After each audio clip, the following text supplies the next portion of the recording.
안녕하세요. 핑크노트 콕쌤입니다. 만나서 반갑습니다. 네, 오늘은 기출 예상 이론 두 번째 시간이고요. 오늘 여러분들하고 함께 할 이야기는 산업, 그리고 이제 인구와 건강이죠. 인구와 건강 또는 인구와 출산이라고 되어져 있는 과목도 있는 것 같아요. 자, 그리고 이제 질병관리라고 하는 부분에 대해서 할 거고요. 지역사회에 대해서 할 겁니다. 최근 경향을 반영한 거기 때문에 사실 여기에서 두 번째로 이제 요 수업은 끝나게 될 거예요. 그래서 요 내용 뭐가 있는지 한번 같이 보겠습니다. 네, 첫 번째 산업보건에서는 저는 이제 산업재해에 대해서 좀 이야기를 하려고 합니다. 네, 재해가 되게 많이 생기죠. 그래서 여러분들이 아시다시피 이 부분에 대해서는 제가 따로 영상을 올리기도 했었는데, 산업재해는 사건이에요, 사건. 비가역적인 사건이다라고 되어져 있고, 사건, 사고다 보니까 우리가 사실은 충분히 예방이 가능하거든요. 그래서 보통 왜 산업재해가 일어나느냐라고 보면 사업주의 그 과실도 있고, 그리고 근로자의 과실도 있게 돼요. 그래서 이제 사업주의 과실은 안전에 대해서 좀 더 신경 쓰지 못하는 것들이 있겠고, 근로자의 과실인 경우에는 이제 산업 피로라고 하는 부분. 꼭 근로자의 과실이라기보다는 이제 충분히 휴식을 취하지 못한 경우에 아무래도 재해가 많이 생기더라라고 해서 이 산업 피로가 산업 재해의 하나의 원인이 되더라라는 이야기가 있었고요. 이런 걸 예방하는 방법으로는 이제 여러분들 뭐 대치라고 하는 방법도 있고요.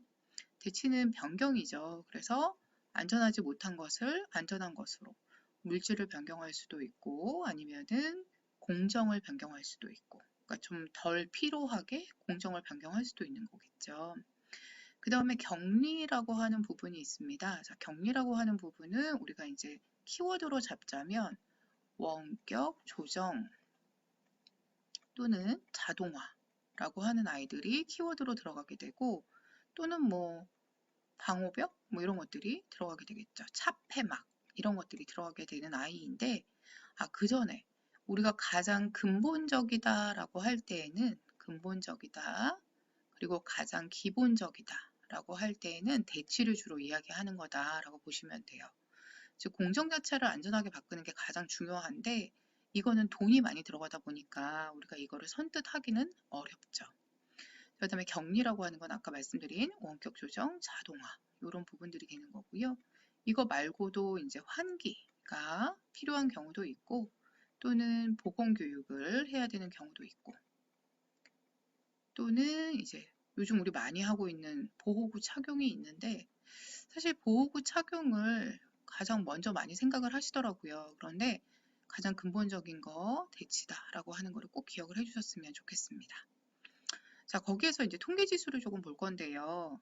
대부분 근로자가 분모로 들어가는 경우가 일반적인데 얘는 좀 특이해요. 이 두 가지는. 근로 시간이 분모로 들어갑니다. 그리고 그 위에 이제 분자가 제 건수로 들어가면 도수율, 빈도율이라고 이야기를 하고 있고요. 그 다음에 총 근로 손실 일수라고 하는 아이가 들어가면 강도율, 얼마나 심각한가, 얼마나 세게 다쳤나 뭐 이런 거를 이야기를 하는 거다라고 볼 수 있는데요. 이게 우리가 보통 생각할 때 얼마나 많이 다쳤나라고 하는 중증도로 볼 것 같은데 산업원에서는 얘를 근로 손실 일수로 봐요. 즉 얼마나 많이 다쳤느냐에 따라서 복귀하는 게 점점 늦어지겠죠. 그래서 근로 손실 일수로 들어간다라고 하는 거. 두 가지 통계 지수가 좀 특이하니까 봐주셨으면 좋겠고요. 그 다음에 산재보험을 신청하는 거는 산재보험은 여러분들 아시는 것처럼 보건행정에서 소득도 보장해주고 의료도 같이 보장해주는 사회보험에 들어가는 아이인 거죠. 근로자가 직접 근로복지공단에 신청을 한다라고 하는 것까지 봐주시면 좋겠습니다. 자, 그 다음에 인구와 건강인데요. 인구와 건강에서 우리가 지금 요즘 문제가 되는 거 이거죠. 인구의 노령화, 출산율의 감소. 그로 인해서 인구가 감퇴한다는 게 중요합니다. 그럼 인구의 감퇴와 관련되어져 있는 거 이제 첫 번째로 인구 피라미드를 볼 건데요. 인구 피라미드의 유형 중에서 여러분들이 아시는 요 항아리형. 요 항아리형이 바로 감퇴기에 해당하는 아이인 거죠. 설명으로는 여기에 들어가는 아이인데요. 자, 항아리형 보시면 사실 종형, 요 아이도 소산소사예요. 그런데 항아리형 같은 경우에는 아예 출생 자체가 잠시만요. 출생 자체가 사망보다 낮죠. 네. 둘 다 낮긴 하지만 출생이 더 낮아요. 그러다 보니까 인구가 줄어드는 요 감퇴형이라고 하는 아이가 항아리형이 되는 거고요. 이 아래쪽에가 0에서 이제 14세 나이가 점점 올라가게 돼요. 나이가 점점 올라가는데 아래쪽이 굉장히 잘록하죠. 이렇게 잘록. 그래서 종형과 항아리형의 차이는 요 아래쪽 유소년 인구를 보시는데 우리가 인구 피라미드를 이야기할 때 피라미드형, 종형, 항아리형은 0에서 14세 인구 이걸 우리 유소년 인구라고 하거든요. 그리고 65세 이상 인구, 노년 인구라고 합니다. 그래서 0에서 14세 인구와 65세 이상 인구의 2배, 이 수준이 어떠냐에 따라서 피라미드형이 되기도 하고 종형이 되기도 하고 항아리형이 되기도 해요. 그래서 항아리형을 문장으로 표현한다면 0에서 14세 인구가 65세 이상 인구의 2배보다 작어. 이렇게 작다. 이렇게 표현될 수 있는 아이 감퇴형이고요. 자, 아무래도 노령화 지수라고 하는 부분으로 들어가서 노년 인구가 높다 보니까 노령화 지수 당연히 증가할 거고 노년 부양비 증가할 건데 증가한다가 포인트는 아닐 것 같아요. 요 통계, 계산하는 방법. 분모에 0에서 14세 인구가 들어가고 65세 이상 인구가 이제 분자로 들어가면 노령화 지수를 이야기하는 거고 노령 부양비라고 하는 거는 부양비는 말 그대로 이제 경제활동 인구가 비경제활동 인구를 얼마나 부양해야 되느냐라고 하는 거기 때문에 15에서 64세인 경제활동 인구 이게 분모로 들어가고 65세 이상 인구인 노년 인구가 분자로 들어가는 이 아이 둘 다 증가할 거다라고 봐주시면 되겠습니다. 자, 그 다음에 이제 질병관리 부분에서는 저는 조류 인플루엔자. 사실 우리 법정감염병 1급에서는 조류 인플루엔자라는 건 없어요. 뭐가 있냐면 1급에 들어가는 아이는 동물 인플루엔자 인체 감염증이라는 게 있거든요. 자, 근데 지금 우리가 보고 있는 조류 인플루엔자가 보시면 드물게는 사람에게도 발생한다. 드물게는 사람에게도 발생합니다. 그래서 주로 가금류에 많이 생기긴 하지만 사람에게도 발생할 수 있어서 얘를 우리가 뭐라고 하냐면 인수공통이다 라고 이야기를 하게 되고요. 그런 관점에서 본다라면 이제 1급에 해당하는 아이다 라고 보시면 될 것 같아요. 전파 경로는 이제 조류 인플루엔자 바이러스에 감염된 조류와 접촉으로 생기는데 호흡기계로 돌아옵니다. 그런데 배설물이 주 매개체예요. 그래서 증상은 인플루엔자, 우리 보통 독감이라고 생각하잖아요. 그래서 두통이나 인두통, 인후통 이런 호흡기계 증상이 주로 많이 나타나고요. 호흡기계 증상 없이 소화기계 증상으로만 나타나는 경우도 있다라고는 되어져 있는 아이인데 한번 여러분들이 이제 쭉 잘 보셨으면 좋겠습니다. 자, 그리고 마지막으로 마지막은 아니죠. 자, 이제 제가 질병관리에서 이 부분은 이제 설명을 드릴까 말까가 너무 좀 고민스러웠던 아이예요. 결론적으로 말씀드리자면 제가 이해한 부분으로 설명을 드리는 겁니다. 전문가가 보기에는 이거 아닌데 라고 할 수도 있어요. 그런데 이제 제 생각에 문제를 풀기에 이렇게 이해를 하는 게 가장 저는 좋더라라고 생각을 해서 설명을 드리는 부분이고요. 꼭 이게 정답이다 라는 거는 아니다라는 걸 다시 한번 말씀드릴게요. 저는 이제 어떻게 구분을 하냐면 현성 감염자와 불현성 감염자 이 두 가지를 놓고 보고 있고요. 불현성 감염자는 보균자와 같다. 이렇게 이야기를 합니다. 자, 현성 감염자, 불현성 감염자, 보균자는요. 두 가지가 다 공통점이 있습니다. 그 공통점이 뭐냐면 타인에게 전파가 가능하다라고 하는 게 공통점이에요. 즉 전파가 가능하다라고 하는 이 아이는 현성 감염자도 타인에게 옮길 수 있고 불현성 감염자도 타인에게 옮길 수 있고 보균자도 타인에게 옮길 수 있다라고 되어져 있는데 그러면 현성 감염자와 불현성 감염자는 뭐냐? 자, 현성 감염자는 타인에게 옮길 수 있으면서 본인이 증상을 나타내는 사람이에요. 반면에 불연성 감염자는 타인에게 옮길 수 있지만 본인은 증상이 없는 사람입니다. 무증상 감염자도 비슷한 개념으로 보셔도 될 것 같아요.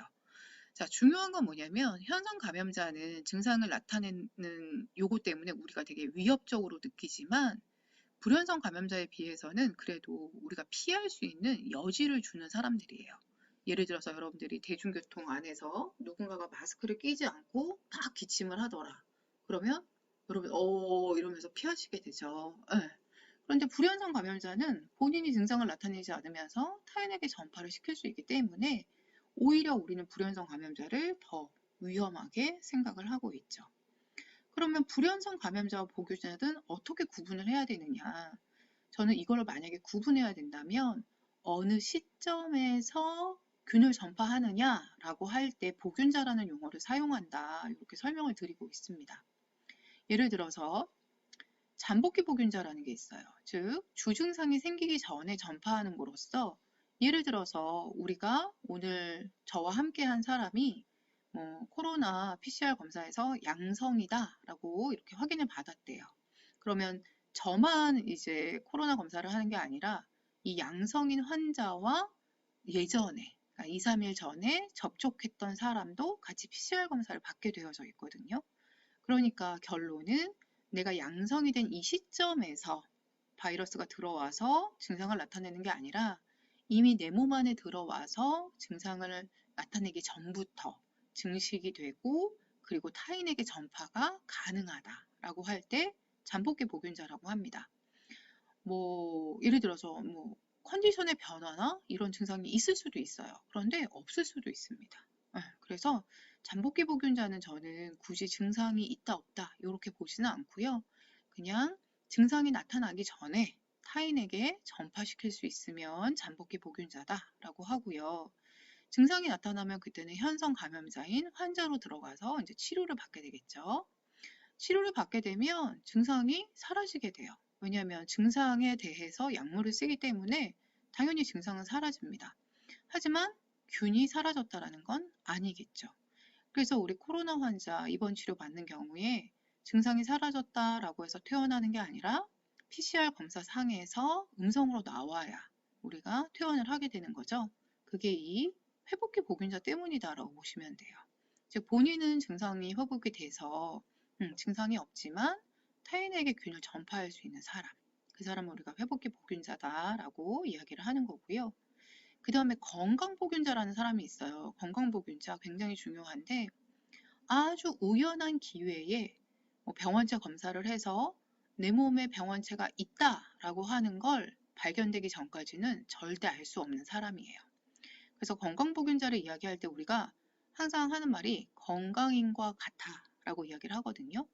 그러니까 정말 아까 말씀드린 것처럼 어떤 검사를 통해서 밝혀지기 전까지는 우리가 무방비 상태로 함께 생활할 수밖에 없는 사람들이 건강보균자인데 정말 위험하죠. 사실 잠복기 보균자나 회복기 보균자나 건강보균자나 다 위험하기는 합니다. 그런데 그 중에서도 이제 우리가 건강보균자 같은 경우에는 검사상으로 밝혀지기 전까지는 알 수 없으니까 굉장히 위험하다라고 이야기를 하고 있고요.